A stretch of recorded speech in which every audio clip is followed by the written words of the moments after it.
Majority Leader. The American people have been frustrated in recent years over the dysfunction they see in Washington, and their assessment of us has been correct. And the biggest symbol of dysfunction has been the inability, as the chairman of our Energy and Water Subcommittee has just pointed out, to do the basic work of government. There are 12 bills that fund the government, the basic work of government. We haven't passed each of those 12 bills since 1994. So under majorities of both parties, we have had at least some degree of dysfunction. In recent years, they all get balled up into one great big bill. It looks awful, and there's no way to conduct the affairs of the government.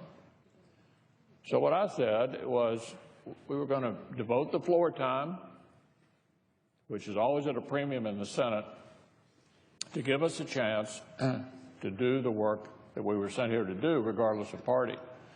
And fortunately, we had Chairman Alexander, who's arguably the best, or maybe the second best, only to the senator from Maine, bill manager on our side, take up the first bill. And there were some snags along the way. It took a little bit longer than we had hoped, but we're completed, and we're completed at a record early time.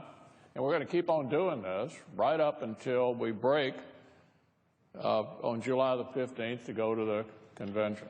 And we're going to give the Senate every opportunity to do the basic work of government this year.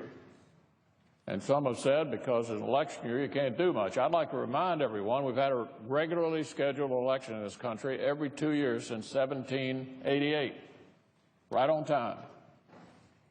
And we can't do it because we have an election next year. And people say we can't do whatever it is because we have an election this year.